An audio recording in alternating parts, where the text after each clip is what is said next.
Hello नमस्ते प्यारे विद्यार्थियों और मेरे प्यारे दोस्तों, मैं हूं भरत कुमार और आप पढ़ रहे हैं political science BA third year के लिए।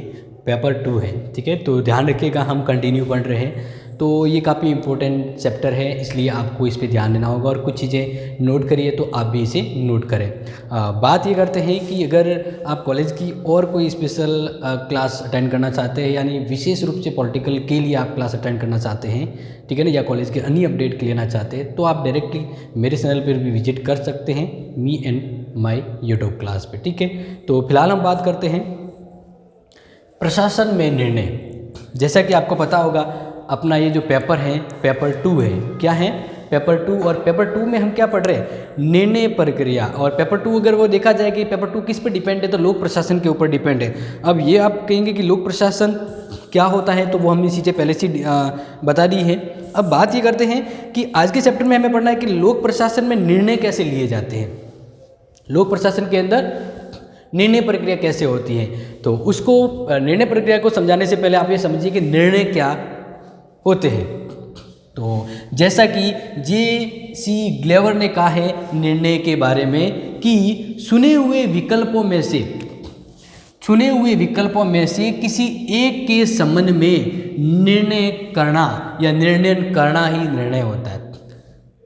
अलग अलग जैसे मान लीजिए ऑप्शन है, उसमें से हम सही ऑप्शन को सिलेक्ट कर रहे हैं तो वो एक निर्णय कहलाता है। ये बहुत ही शॉर्ट एंड कहते हैं ना, वेरी शॉर्ट डेफिनेशन है जो निर्णय के बारे में है। लेकिन अब हम बात करें तो निर्णय का मतलब होता है कि लोक प्रशासन में किसी कार्य को करने के लिए यथासंभव व्यवस्थित सोच समझकर प्लानिंग के तहत जो कार्य किया जाता है एक लोक हित में, वह लोक निर्णय की ओर इशारा करता है। तो इस तरह से लोक निर्णय है वह एक चुनाव की तरह होता है जो विभिन्नताओं में से एक का चयन करना होता है। एक अच्छे निर्णय को हम निर्णय ही कहते हैं। और इसके अंतर्गत निर्णय एक बौद्धिक क्रिया होती है। ऐसा नहीं उटपटांग हम कोई निर्णय नहीं, निर्णय को हम बौद्धिक कार्य कहते हैं, क्योंकि इसके अंतर्गत हमें अपने आप को समझकर इन्वॉल्व होकर कोई निर्णय लेना होता है। तो निर्णय एक बौद्धिक कार्य होता है और इस तरह से निर्णय के अंदर ये बौद्धिक कार्य किसके द्वारा किए जाते हैं? मानवीय प्रक्रिया के द्वारा किए जाते हैं। तो ये 2-3 जो मैंने अभी बात करी, ये निर्णय प्रक्रिया के लक्षण को बताती है कि निर्णय प्रक्रिया के क्या लक्षण होते हैं। अब बात करते हैं कि प्रशासन के अंदर निर्णय कैसे लिए जाते हैं।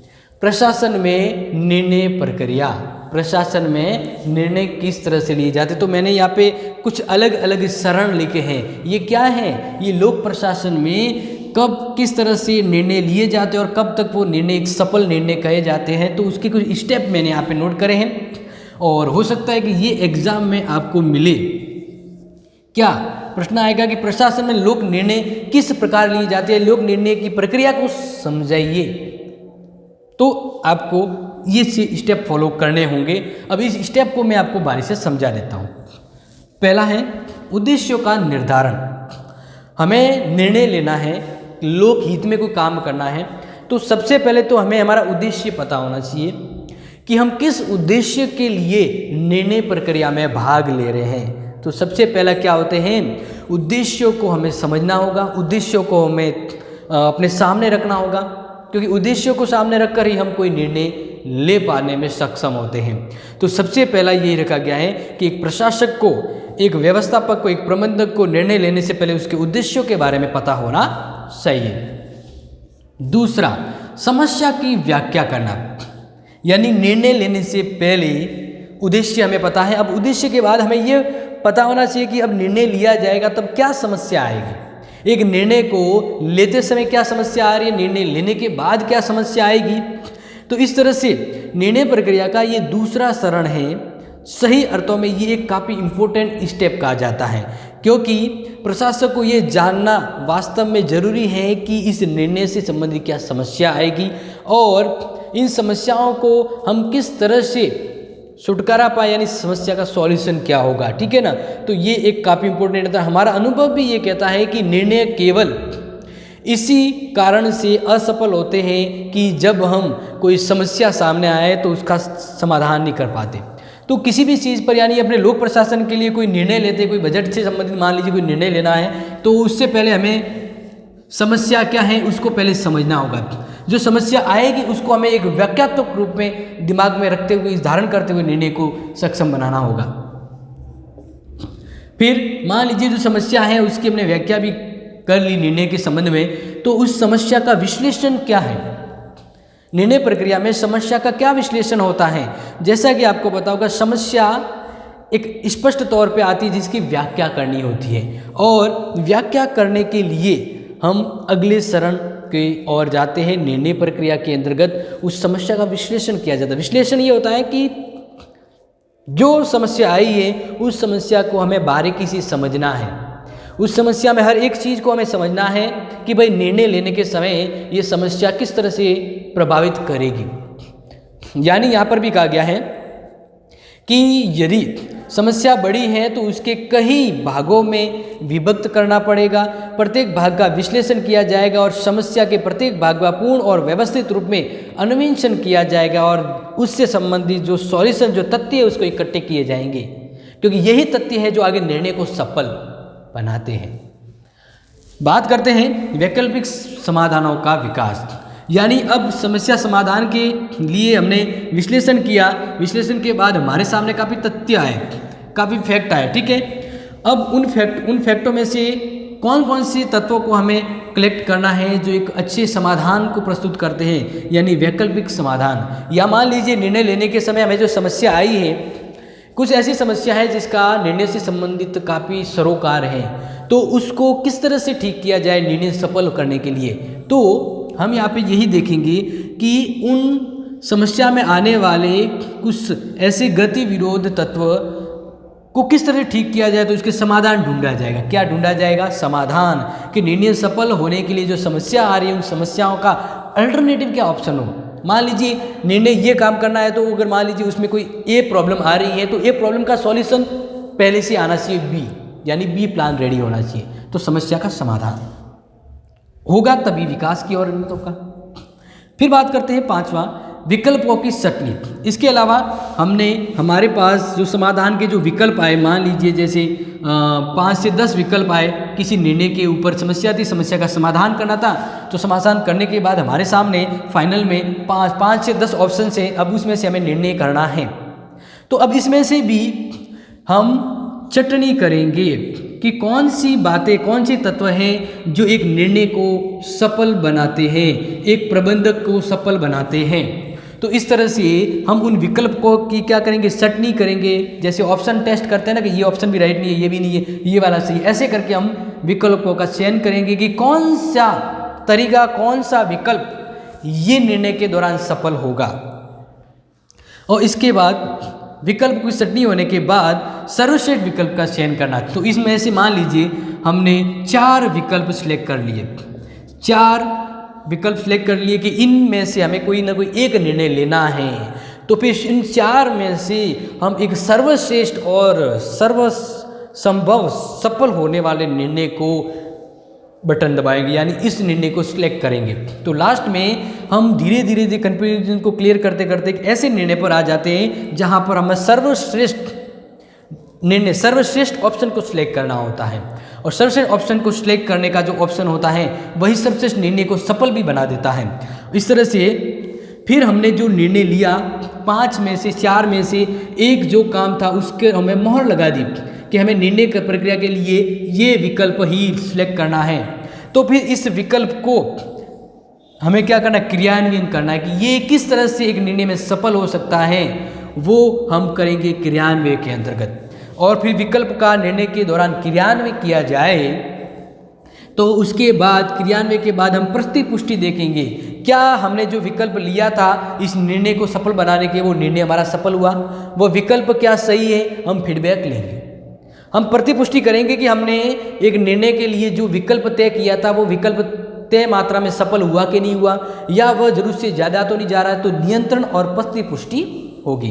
तो इस तरह से ये स्टेप होते हैं प्रशासन में निर्णय प्रक्रिया के, यानी निर्णय प्रक्रिया के दौरान अलग अलग स्टेप होते हैं जिसमें मैंने आपके सामने यहाँ पे रखे। अब बात करते हैं कि निर्णय कितने प्रकार के होते हैं। ये चीज़ तो आपको समझ में आ गई होगी। आपको पुनः वापस बता देते हैं कि आपको पॉलिटिकल की अदर इम्पोर्टेंट और हाईएस्ट क्लास और कॉलेज की महत्वपूर्ण अदर इम्पोर्टेंट क्लास के लिए आप me and my YouTube class इस पर भी आप विजिट कर सकते हैं, ठीक है ना। यहाँ पर आपको बेहतर से बेहतर ऑप्शन मिलेगा। अब बात करते हैं अपनी जो महत्वपूर्ण बात करते हैं कि निर्णय कितने प्रकार के होते हैं या निर्णयों के प्रकार।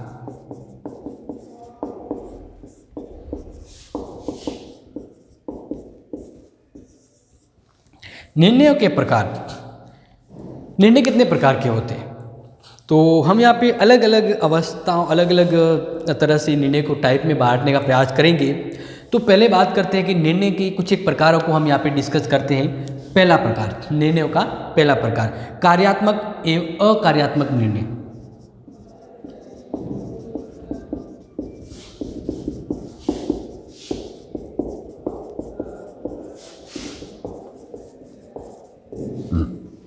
पहले तो निर्णय दो प्रकार के इसमें बताया कि कार्यात्मक निर्णय होते हैं, एक अकार्यात्मक निर्णय होते हैं। अब कहेंगे सर ये निर्णय का प्रकार तो हमें समझ में आया नहीं है। बिल्कुल आप ऐसा ही कहेंगे क्योंकि ये वर्ड निर्णय के प्रकार को हमें सही तरह से नहीं समझा पाता है, इसलिए हमें समझना होगा। तो देखते हैं, जो निर्णय दिन प्रतिदिन लिए जाते हैं वह निर्णय कहलाते हैं कार्यात्मक निर्णय। यानी निर्णय दो प्रकार के होते हैं। जिस काम में निर्णय रेगुलर लेने होते हैं, हर बार हर रोज निर्णय लेने होते हैं, तो वह निर्णय का कार्यात्मक प्रकार हो गया।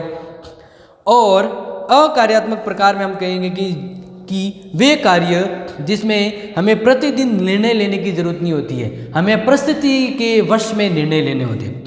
यानी परिस्थितियों के अनुसार निर्णय लेना, परिस्थितियों के अनुसार निर्णय लेना, ठीक है। और इसमें प्रतिदिन निर्णय लेने, तो ये हो गए निर्णय के दो प्रकार, कार्यात्मक निर्णय और अकार्यात्मक निर्णय। समझ में आ गया। अब बात करते हैं निर्णय का और अदर टाइप। और अदर टाइप है दैनिक और आधारभूत निर्णय। निर्णय दूसरा प्रकार निर्णय का, दैनिक एवं आधारभूत निर्णय। ये निर्णय का दूसरा टाइप है, दैनिक एवं आधारभूत निर्णय। अब इसमें कैसे आप देखिएगा कि निर्णय को दैनिक तथा आधारभूत निर्णयों में विभक्त किया जा सकता है, कैटेगराइज किया जा सकता है। जिन निर्णयों के संबंध में कम सोचने की जरूरत पड़े वह निर्णय क्या हो गए, दैनिक निर्णय। क्योंकि हर रोज निर्णय लेना होता है ना, तो हर रोज निर्णय होता है तो इसमें ज़्यादा सोचने की जरूरत नहीं होती है। तो इस तरह से निर्णय हो गए दैनिक निर्णय। आधारभूत निर्णय, आधारभूत निर्णय काफ़ी इंपॉर्टेंट है। इसमें ध्यान रखिए कि किसी संगठन को बनाना हो, कोई बड़ा निर्णय लेना हो, या एक ऐसा निर्णय लेना जो किसी का आधार बनने वाला है, जिस पर बाकी व्यवस्था टिकी रहेगी, ठीक है। तो इस तरह से उस निर्णय के ऊपर, उस फैसले के ऊपर हमें काफ़ी चिंतन मनन सोच विचार करना पड़ता है। तो इस तरह के निर्णय हो गए, हम कहेंगे काफ़ी महत्वपूर्ण निर्णय, आधारभूत निर्णय। तो ये समझ में आ गए, निर्णय का दूसरा प्रकार हमने समझ लिया। तीसरा प्रकार के निर्णय क्या होते हैं, संगठनात्मक और व्यक्तिगत निर्णय।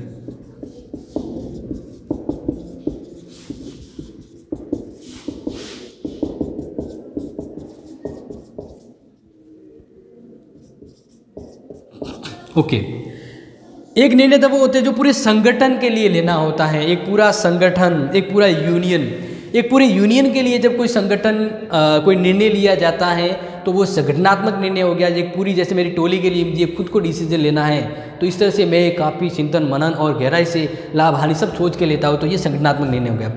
एक निर्णय वो होता है जो व्यक्ति खुद अपने लिए निर्णय लेता है, खुद के लिए पर्सनल डिसीजन। तो इस तरह से निर्णय यहाँ पर और अलग टाइप का हो गया कि संगठनात्मक निर्णय और व्यक्तिगत निर्णय। समझ में आ गया।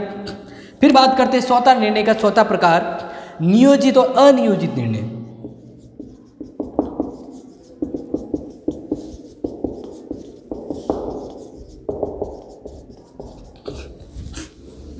नियोजित और अनियोजित यानी सोच समझ कर जो निर्णय लिया जाए कि मुझे फलाना काम करना है, तो मैं पहले से प्लानिंग बनाता हूँ, सोच कर समझ कर उसके लिए पहले से साधन निर्माण नियंत्रण करता हूँ, फिर कोई निर्णय लेता हूँ। यानी सोच समझ कर लिया गया निर्णय नियोजित निर्णय। और वह निर्णय जो हाथों हाथ या अचानक से या किसी समस्या के तुरंत प्रभाव से निर्णय लेना हो तो वो निर्णय क्या हो गया? अनियोजित निर्णय। क्या हो गया? अनियोजित निर्णय।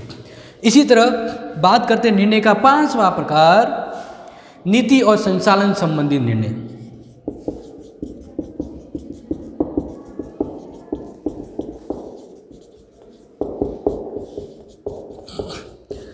वह निर्णय जो किसी नीति को चला रहा है या किसी संस्था को चला रहा है, तो इस आधार पे किसी नीति को यानी कोई कानून बनाना है उसके लिए निर्णय लेना है तो वो एक नीति निर्णय हो गया।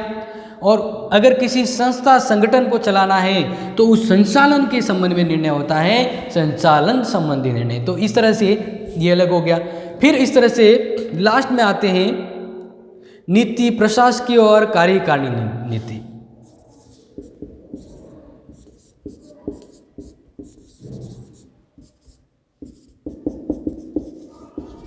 नीति, प्रशासकीय तथा कार्यकारिणी निर्णय।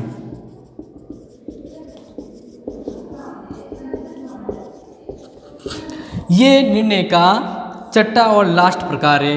इसके अंतर्गत समझिए कि जैसा कि प्रशासनिक निर्णय के संबंध में निर्णय लेने को अर्नेस्ट डेल ने निम्नलिखित रूपों में व्यक्त किया गया है कि प्रशासन के संबंध में जब निर्णय लेना हो तो नीति निर्णय, प्रशासकीय निर्णय, कार्यकारी निर्णय, इनके बारे में हमें विचार करना होता है।